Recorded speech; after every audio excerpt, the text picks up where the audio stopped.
Keats की कविता the grasshopper and the cricket. यह बताती है कि प्रकृति की सुंदरता कैसे बनी रहती है और कभी नहीं छूटती।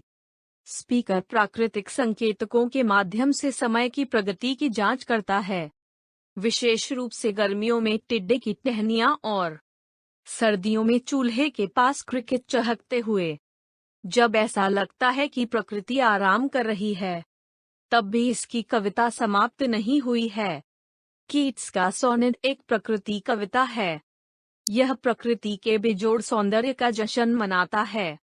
इस मामले में दो कीड़ों के गीत के संदर्भ में अधिकांश रोमांटिक कवियों की तरह कीट्स ने प्रकृति की सुंदरता और खुशी देने की क्षमता पर ध्यान केंद्रित किया। यह एक प्रतीकात्मक कविता है जिसमें टिड्डा तेज गर्मी का प्रतीक है और क्रिकेट बहुत कड़ाके की सर्दी का। हर कवि प्रकृति की सुंदरता की ओर आकर्षित हुआ है। जब पक्षी बहुत ठंड में चुप होते हैं तो पृथ्वी कभी रुकती नहीं है और क्रिकेट जैसे विभिन्न प्राणियों के माध्यम से अपनी खुशी व्यक्त करती है। कविता की पहली 8 पंक्तियां ग्रीष्म ऋतु में निर्धारित की गई है।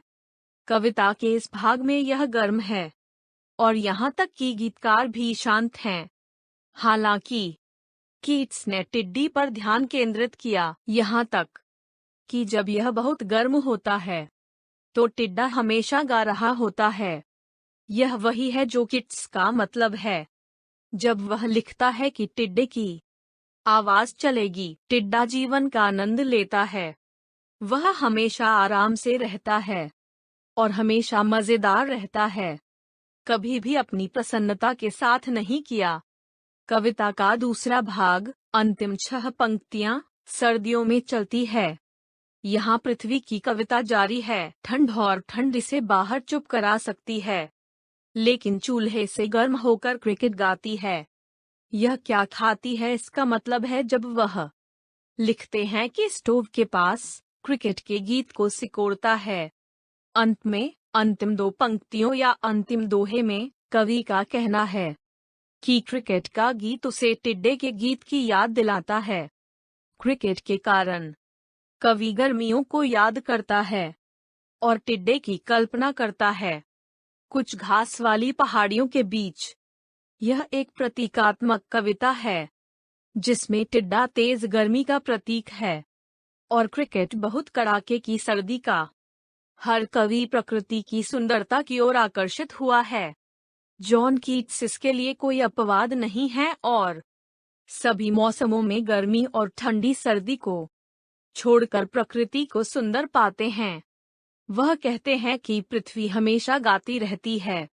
जब पक्षी गर्मियों में ठंडी जगह ढूंढना बंद कर देते हैं तो हम घास फूस को गाते हैं और हेज से उड़ान भरते हैं। वह थक गाता है और जब थक जाता है तो कुछ खरपतवार के नीचे आराम करता है।